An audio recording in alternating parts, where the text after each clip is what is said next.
Call of Duty is always adding new things to try, and they're trying to keep people interested. But that doesn't mean every idea is a good one. Well, it's actually far from that. What is up, everybody? Jimmy or Chaos, and today we're going to go over what I think are the 20 worst things that have ever been added to Call of Duty. I don't know why I'm saying it with such a dramatic voice.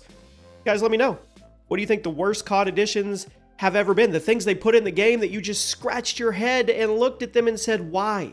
Who came up with this? Who greenlit this? Drop a like on the video, make sure you're subscribed, and just a quick moment of clarity, guys. I want to say thank you to each and every one of you that interacts with me every single day on this channel and these comments. I see comments every single day of people, I haven't watched you in 10 years, and I heard your voice, and I came back, and I was watching you when I was a kid, and now I'm married, and I have kids, or you got me through certain parts of my life. I just want to say thank you to each and every one of you. And whoever wrote the comment the other day saying they wanted me to rank all the Call of Duties myself, like from the worst to the absolute best, an ultimate ranking list of every Call of Duty title, we're working on it. But right now, it's the worst things that have ever been added to COD. See, AI Jimmy wouldn't have said been ever. I just want to put that out there. At number 20, Black Ops Cold War score streaks. I was glad to see score streaks come back in Black Ops Cold War, but the way the system worked in the game, it didn't make any sense. Everything was super expensive, but your streak also didn't reset when you died, and there was a bunch of ways to get point bonuses along the way, so you didn't actually have to be good at the game in order to get the most expensive streaks in the game. But that wasn't the only dumb thing about it. The streaks were all on cooldowns after you activated them. So if you were someone who liked to run cheap streaks so you could earn them over and over again, which a lot of people did, you literally couldn't do that, because if you activated a spy plane or armor plate, you would then have to wait something, I think it was like 60 to 90 seconds before you could start working towards your next one. It was dumb. It was a dumb idea all the way around. This game could have been so much better if the score streak system worked the way it did in Black Ops 2 and 3, but why would we take a successful formula from a game and put it in something modern? Why would anybody ever do that? At number 19, I'm going to get some hate for this, but just stay with me. The Gunsmith. I mean, I think it's done more harm than good. The Gunsmith, yes, gives you more customization over your gun than ever before. That's cool. But it also means there's way too many builds for the developers to actually have to test, which means broken builds are getting discovered all the time. They're commonplace.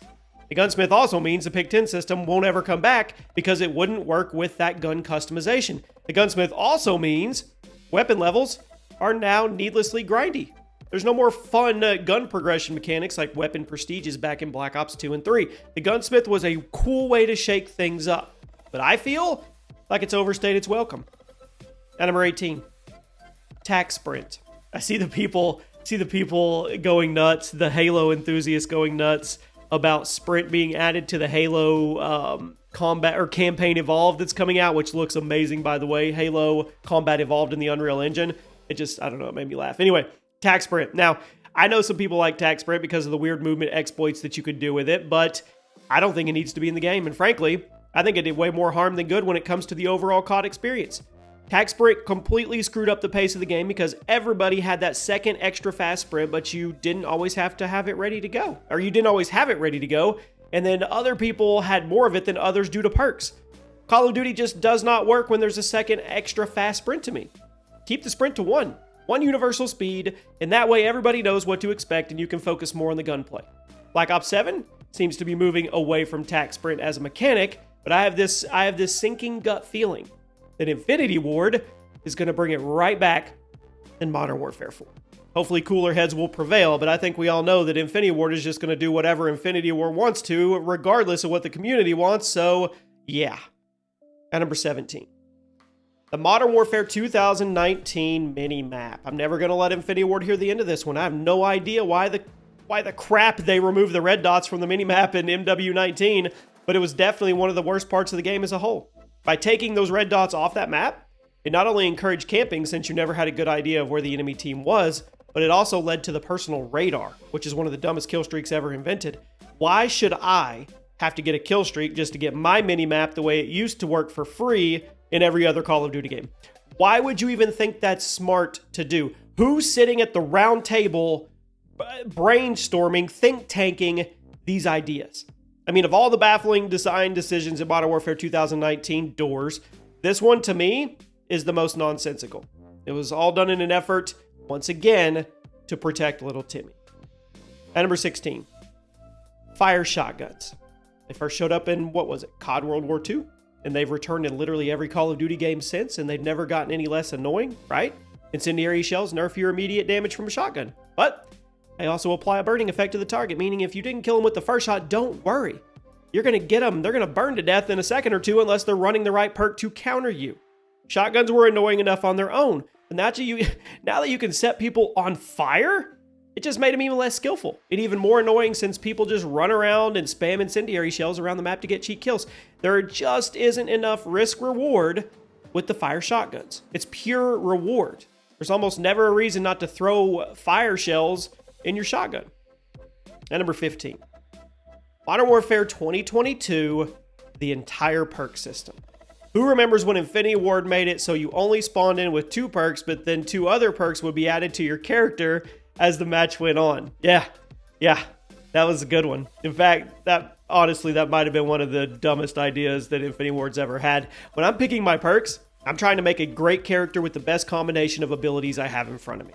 But if I'm only going to get half my perks at first, and then I'm only going to get the other half when the match is progressing halfway through, there is literally no way for me to make an informed decision on what class I should be using. Seriously, there was no way they could have thought it was a good idea, but they did. Just let me spawn in with all my perks like a normal COD game, and it goes right back to why I feel like Modern Warfare 4 is such a bad idea. If you want to go check out that commentary where I lay into that, it's somewhere on the channel. At number 14, battle passes. Am I the only one who misses the old COD DLC system? I don't miss supply drops or paid map packs per se, but I don't think battle passes were the right way to shake it up either, especially now that everybody's sick of them. Battle passes just make the game feel grindy, and it also doesn't help that the battle pass guns are almost always overpowered for a week or two, so that way Activision can get people to pay for the premium tier instead of grinding for it the old-fashioned way. Again, I'm not asking for supply drops to come back, but wouldn't that be wild? But I think there has to be a middle ground. Splitting the game up into seasons with season passes feels artificial and grindy in a way that older COD games, they just never felt that way. I mean, the golden age of COD was the golden age of COD for a reason, and it didn't have battle passes or supply drops, and we played those endlessly without ever getting bored. At number 13, the stim shot. Now, the stim shot was technically introduced in Black Ops 4, but the version that was introduced in Modern Warfare the Reboot is probably one of the worst things ever added to the game. The stim shot is an equipment piece. Instantly starts your health regeneration once you use it, which means it takes a lot of risk out of engaging gunfights because as long as you don't die, just hit the stimmy, right? And get all your health back for free. So you don't have to worry about getting shot by somebody you weren't paying attention to. Before it was introduced, you had to be smart. You had to be calculated about where you were pushing into groups of enemies. And you had to be mindful of the fact that there may be enemy players in places you weren't paying attention. But after the stim shot was introduced, that's your get out of jail free card. Run into gunfights with no consequence because as long as you had the stim, you weren't going to be punished for your bad positioning. I think it's one of the sweatiest equipment pieces in COD history, but I honestly think it really did bad things for the flow of the game. The stim takes so much strategy out of the COD experience. I honestly think it needs to be deleted. At number 12, who remembers divisions? These were only in one Call of Duty game, and that was COD World War II, and it wasn't even for the entire lifespan. It was the only in the game as a way to make up for the fact that the traditional 3-perk system was removed in favor of 1 basic training.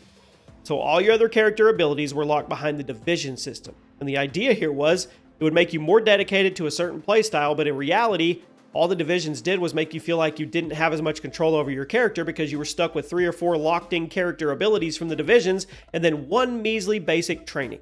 The multiplayer overhaul fixed a lot of these problems, but at the end of the day, this was a really bad replacement for the traditional 3-perk system. I think there's a good reason why we never, ever saw it after COD World War II. At number 11, the 2v2 Gulag. How about a Warzone entry? Why not, right? The Gulag was one of the coolest additions to the Battle Royale formula. It gave you a skill-based way to get back into the fight if you were eliminated. But when Warzone 2.0 first dropped, it came out with that widely hated reworked to the Gulag. Instead of being 1v1, it was now 2v2. That's one of the dumbest things of all time because it completely removed the feeling of it being a proper showing of skill to determine who got to go back in the map.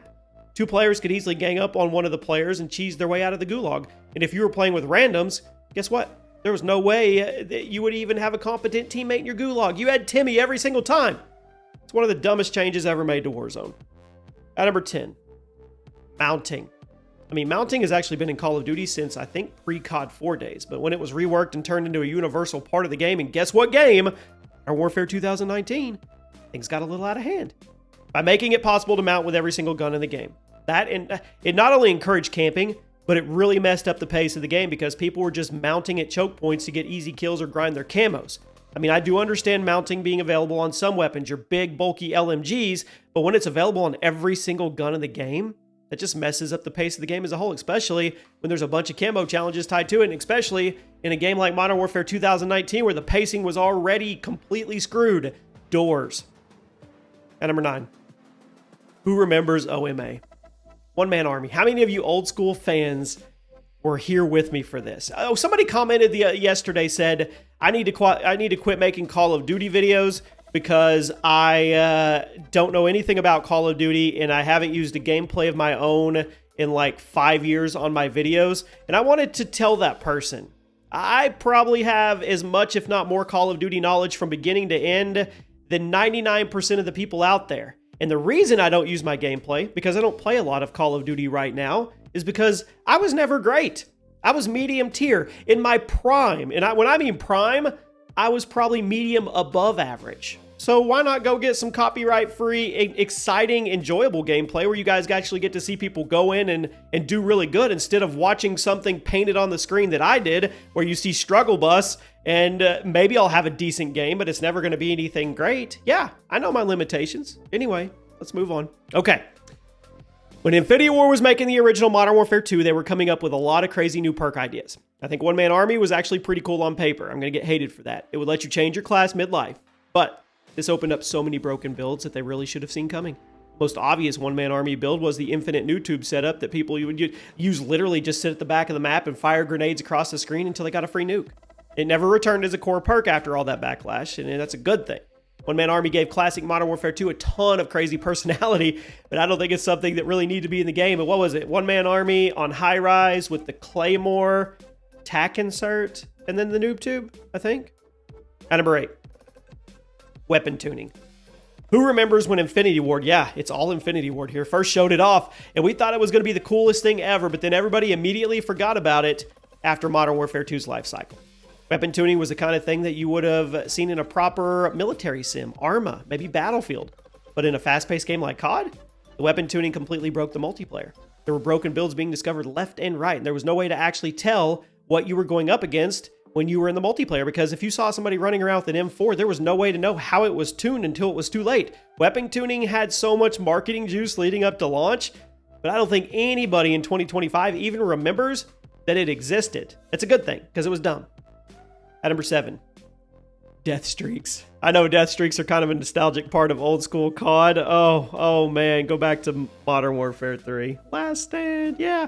It was dumb. They were introduced in classic Modern Warfare 2. It was Robert Bowling, and then they came back in Modern Warfare 3. And I guess the idea was for there to be some kind of reverse kill streak system that would help Timmy get back on track. But it was also really pissing off the people that were good players who were about to get killed by something totally cheap and unavoidable.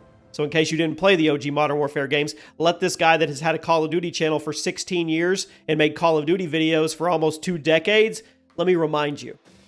Death streaks. They would give you an extra perk if you died too many times in a row without getting a kill. Once you earned a kill, the death streak perk would go away. Decent idea on paper, but some of these death streak perks were insane. Painkiller would give you 300% health the next time you spawned in. Dead Man's Hand would allow you to blow yourself up with C4 once you died. Martyrdom would drop a live frag grenade on top of your body. And yes, the bonus perks went away once you killed somebody, but these death streaks were almost impossible to avoid once they were activated. And while they did make it easier for the bad players to get a kill, it also made the game feel super inconsistent and cheap for good players. So yeah, death streaks. At number 6, headquarters in COD World War II. Now, it's not that the HQ was a bad idea on its own, but the way it was implemented at first, it deserves to be here. Remember when COD World War II launched, you were forced to load into the HQ before you could queue into the multiplayer, and the HQ barely worked for the first month of the game. So if you wanted to play a game of COD World War II online, first you had to wait for this super long loading screen while the HQ loaded. Then you had to hope you could even connect to the HQ, because if the HQ crashed, then you just couldn't play the game. 9 times out of 10, you were by yourself in this huge HQ. So what was the point? Eventually, Sledge reworked the HQ to make it optional, and then people liked it a bit more, but the way HQ was implemented at launch, It was a terrible idea. It drove so many people away from the game because it was such a headache. I did enjoy dropping supply drops in there and opening. That was kind of cool. Now we arrive at the top 5. Crazy skins. Look, I know some of you guys like the cartoon and the cel-shaded skins, but not only does it completely destroy the immersion of the game, it also creates a balancing issue on some maps because of the way the colors clash with the environments.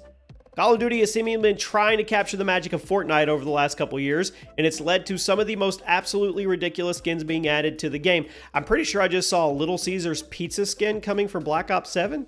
I mean, why are Beavis and Butthead in the game? Why are the Ninja Turtles in Call of Duty? Do I need to explain to my peers here why this is ridiculous? It's not like all collaboration skins are a bad thing because some of them fit well with the tone of the game. And when we had Rambo, I mean, that was cool. Die Hard, those were good. But basically everyone agrees that the crazy skins, they've gone too far. Hopefully something changes, but it won't. At number 4, disbanding lobbies. I have no idea why anybody ever thought this was a good idea. Part of the COD experience is getting into a lobby, developing rivalries with people across multiple matches, but the disbanding lobby system was introduced, and guess what? Modern Warfare 2019. And it was done as a way to accommodate the new matchmaking as well as help keep little Timmy from getting discouraged because somebody was killing him over and over again. But you know what? Back in the day, that's what made little Timmy into a monster and a Terminator, because he just took his lumps until he didn't want to take his lumps anymore and he got good, and then he was the one dishing them out. But by making lobbies disband, it seriously screwed up the matchmaking. You are now waiting longer in between matches since you couldn't just vote on the next max and move on. You are also now much more likely to join games already in progress because pregame lobbies were so short and postgame lobbies, they were gone, non-existent. I mean, we're going to talk about SBMM later in the video, but there were always ways, or these were the ways that Infinity Ward could have introduced their new SBMM system without having to disband lobbies. I think it's one of the worst things in COD in a while. And number 3, target finder type sites. Now, it's going to be short and sweet. Target finder was first seen in Black Ops 2, and since then it's been in a handful of sites that had a similar role. You guys know what I'm talking about. Short range scope, can see through smoke, can highlight enemies with big obvious icons that make it really easy to just throw down a smoke screen and start spamming at the enemy team. There is zero skill involved. They're super annoying, and definitely one of the worst things added to the game, especially since it just keeps coming back under different names. You're not tricking us. At number 2, doors. D-O-O-R-S. What was the obsession with the doors over the last few years? Why do all the doors have double hinges so they can open in both directions? What are we doing here? Doors just made the maps inconsistent because sometimes there would be an open sight line, but other times there wouldn't. And it also didn't help matters that the hitboxes on doors seemed completely broken because sometimes you could literally shoot right through a door when they were closed. Doors literally did nothing positive to the COD experience, and I'm glad the last few years have been toning them down, but also not really sure why they were being toned down instead of completely removed. Why are we holding on to doors? Get rid of them. Nobody likes them. And at number 1 today, no shocker if you made it to the end of the video. I truly appreciate you. SBMM. Here it is. Introduced in Modern Warfare 2019, almost single-handedly drove away huge portions of the community at the time, and the franchise is still trying to recover from that. I know it was some form of it in Advanced Warfare too. Now, I'm not going to talk much about SBMM because everybody's been talking about it nonstop for years. I think I just did a video on it, a whole commentary. Everybody knows why it sucks. But I will say that I'm glad Activision is allegedly, finger quotes, getting rid of it. I made a whole video the other day talking about how I don't trust the new open matchmaking system at all, but at least it's reduced for now.